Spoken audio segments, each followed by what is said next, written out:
When tomato plants are about 18 inches tall, or about the height of your knee, they will need your intervention if you want them to produce better. This is usually when the first flowers appear, and if left to their own devices, they will sprawl around and grow fruit touching the ground. You will need to give them support.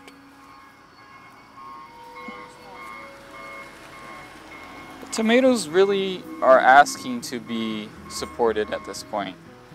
I don't know if I'm gonna use this one or actually come up with a different solution, but I think I might just use these.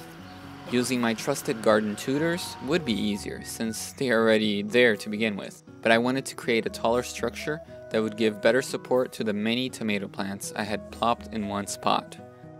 I had electrical conduit laying around, so I decided to use it as the main supporting structure. Metal electrical conduit is a very durable material that is relatively cheap. They will not rust on you and last for decades out in the elements. They are also relatively pliable, although you may need some lever action to get it to bend, unless you are very strong and can bend them with your own hands.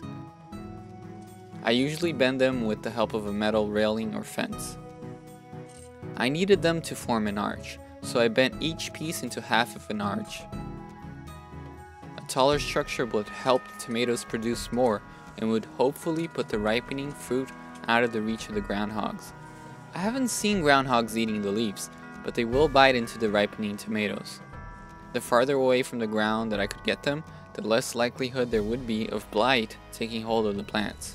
I decided to build a wacky, free-form structure, similar to the other structures I had built in my garden.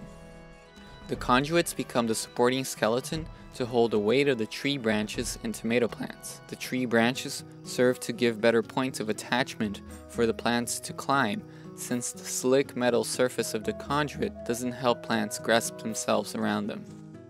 The branches also give a nicer look to the whole structure, with a more natural appeal.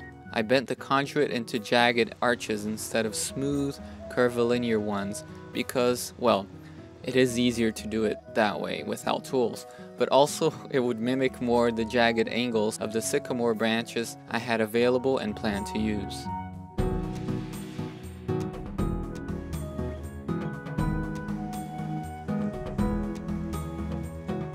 The goal is to create a network of supports so the tomatoes can sprawl in between them.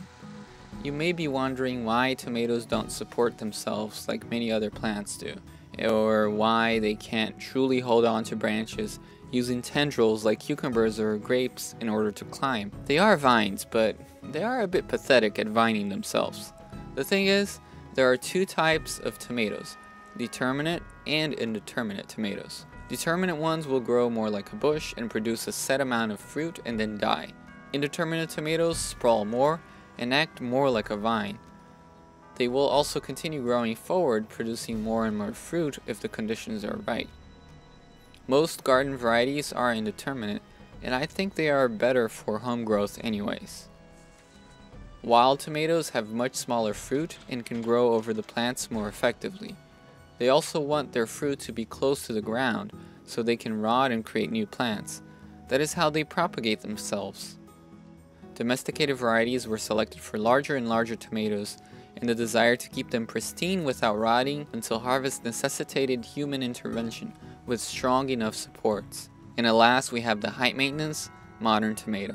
By building this structure, I wanted to make something with cheap or free materials that would be weather resistant. I tied the branches to the metal conduit with pieces of old scrap wire. They last a lifetime outside and can even be reused. My structure would also be whimsical. It certainly looked like a Dr. Seuss inspired creation, with the jagged lines and the top-heavy quirky look. Just because you are making utilitarian tomato structures, it doesn't mean you can't have some fun. Oh, the things you will grow. To get the tomatoes to grow upwards into the taller branches, I would need to tie them and guide them with a string. That means some fiddling around and extra maintenance. I use sisal instead of plastic cording because it is strong and natural and decomposes later on. I have previously shared a video with the best tomato support in my opinion, using horizontal layers of fencing attached to poles. I still consider that the most utilitarian and low maintenance way of supporting the vines, since they basically support themselves, but it doesn't look as nice.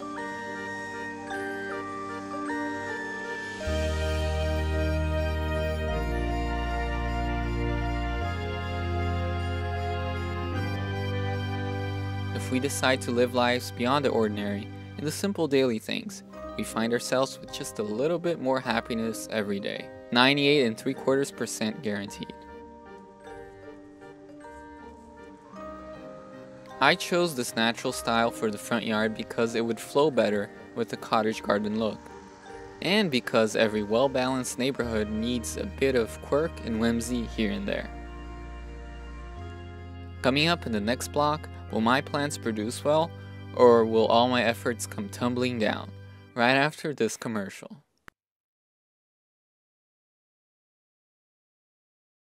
If you enjoy the videos and would like to support the channel, you can purchase an original painting or drawing in my Etsy shop, or become a patron in my Patreon.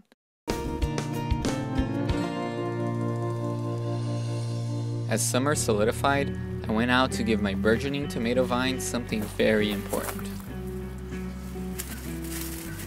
Because I want to keep the fertility of these tomatoes going, as they're showing a lot of vigorous growth, and they're setting fruit already.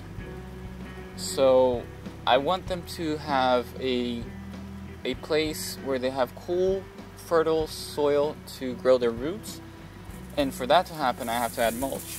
Now I had all this extra weeds that I had thrown over in this pile, and they become sort of a mulch, and that's what I'm going to use here. Since it's already a bed that's grown out and there's not much sun hitting it, there's less chance of weed seeds actually sprouting. So this shouldn't be a problem, and I feel like that's going to give them the boost they need since they're growing so close together. Ruth Stout championed mulching heavily with straw for the same reason of fertility and water retention. I don't have a cheap and abundant source for straw, therefore I use what grows naturally around me, weeds. I think of it this way: you cannot cultivate weeds into oblivion.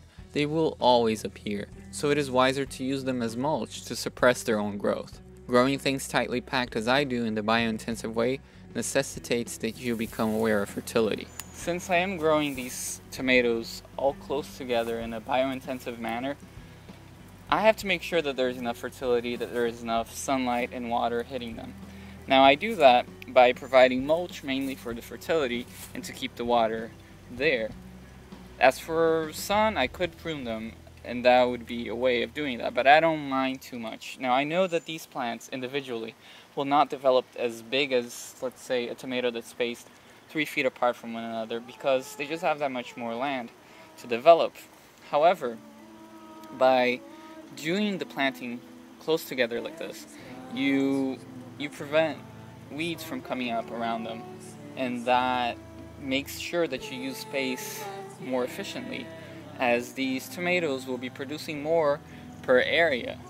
Even though you might have slightly smaller fruit, you'll have more fruit, and they're going to be ripening sort of more constantly with less of a gap in between, because it's going to be different varieties. I think this is a good strategy, especially to use in smaller spaces, or if you want to save time and space, not running around, and you want to concentrate your garden onto a smaller space. I think it's good for me. Maybe it works for you.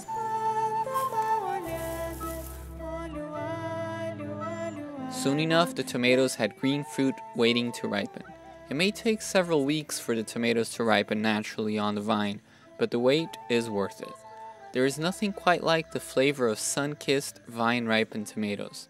I wanted them to keep setting fruit, so I knew I needed to give them a boost of potassium. Mulching with grass clippings or other green plants provides nitrogen that encourages leaf growth, but you don't want your tomatoes having too much leaf growth at the expense of flower and fruit development. While I have used in the past organic fertilizers specially formulated for fruit production with amazing results, I wanted to experiment with more sustainable local options, so I decided to give wood ash a try. Wood ash is rich in potassium. That is actually where the name came from. Ash, or potash, which was ash left to soak in a pot with water.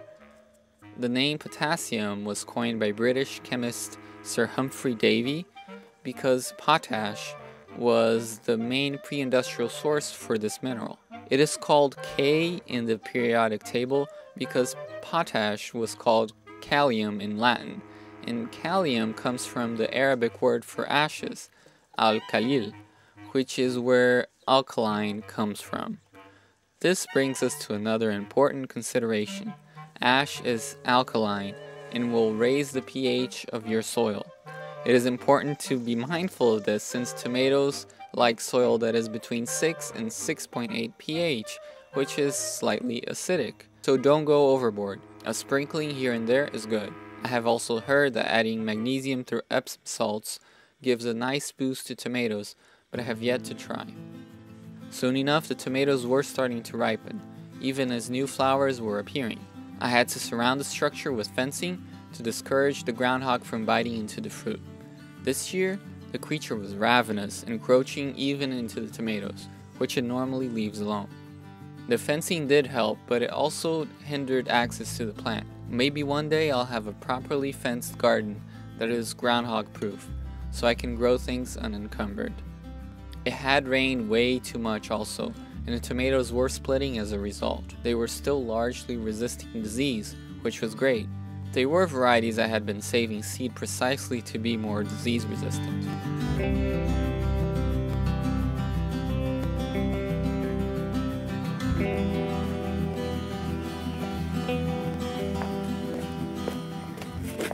Whenever it rains a lot, tomatoes have a tendency to crack.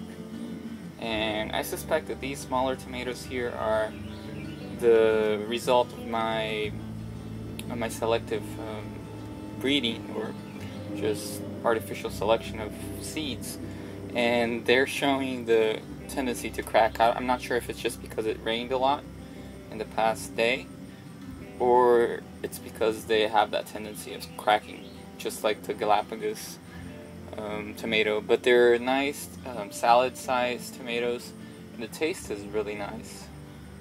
They're reminiscent of the heirloom tomatoes. Can't wait to try it. Hopefully I'm able to breed out this tendency of cracking, but I'm really interested more in seeing how disease tolerant these tomatoes are to my area.